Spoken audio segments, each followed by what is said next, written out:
Hi guys, I'm actually in Las Vegas right now. I started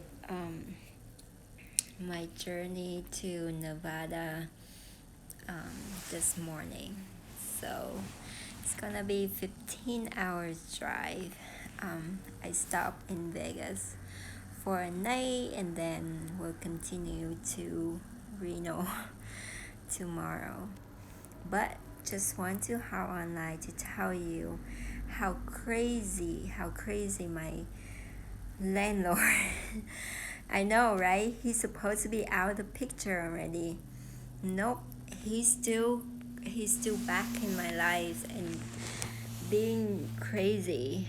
So it turned out that the house has some frozen pipes and he tried to blame me for that problem.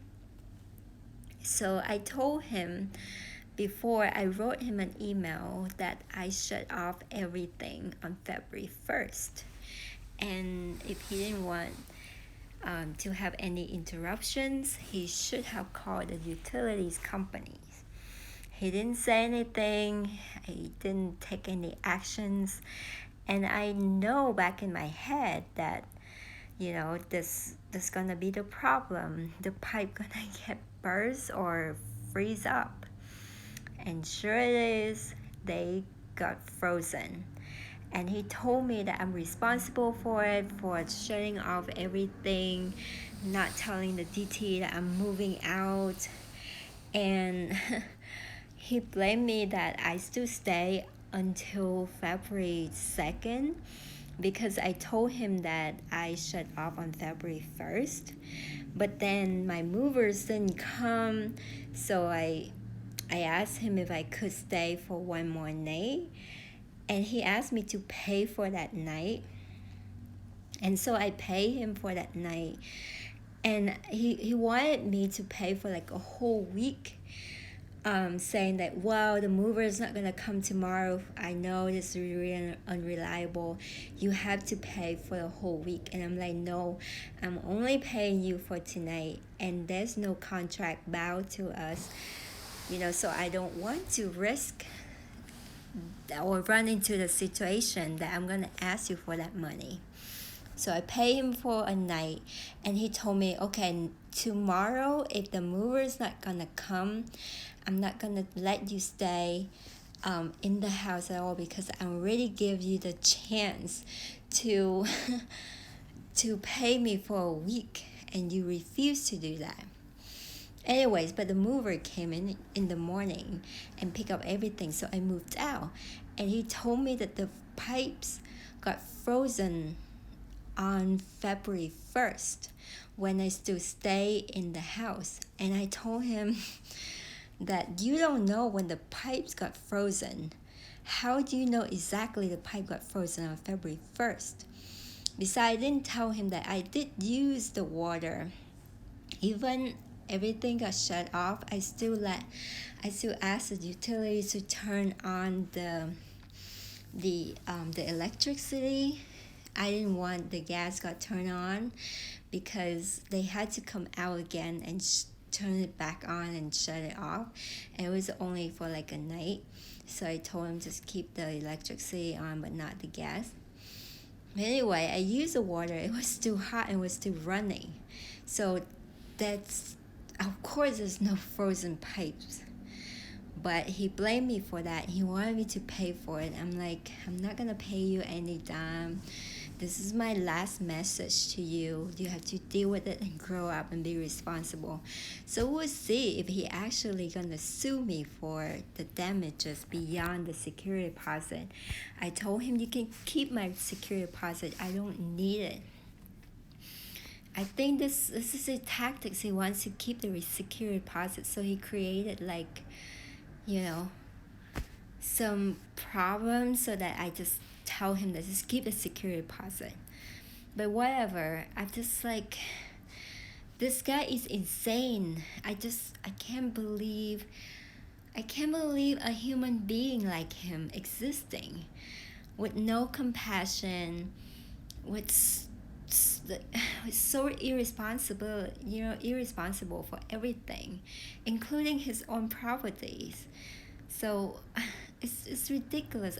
I never met anyone like him in my life, that being like an asshole like this.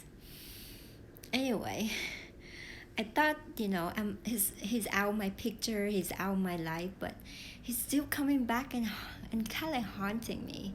And I told him, like, I did talk to the lawyer about you harassing me, and he actually had a bad reputation for being a landlord before, as a lawyer told me.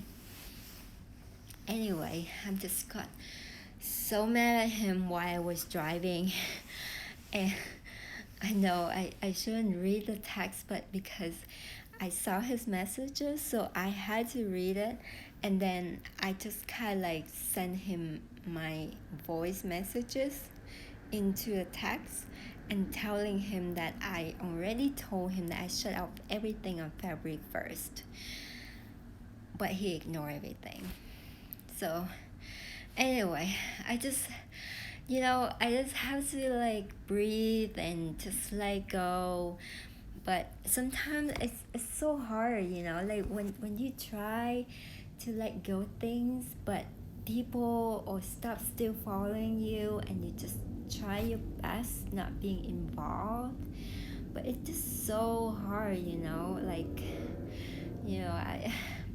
I'm a yoga instructor, so I know that, being calm and, being in the right state of mind are really important. And I practice those kind of things through meditations, through workouts.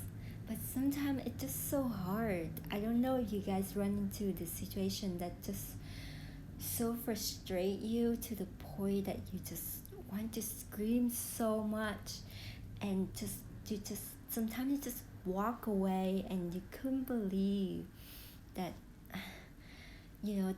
there are some people like this person that ridiculously unreasonable. Anyway, just give you an update about my current life. I know that I just got a new job, moving to Nevada, but things are still like chaos to me. I just, sometimes I wish my life just being so smooth, being so predictable, but somehow it's not happening to me. And I'm just like, sometimes I'm just so exhausted, with everything that's just happening to me. But I know that I just have to keep going and have to deal with it. Anyway, guys, look out for some pictures from Nevada. It's supposed to be really beautiful in Reno, and I cannot wait to share with you guys about the sceneries, about stuff going around Reno. So stay safe, stay healthy, and I'll see you next time.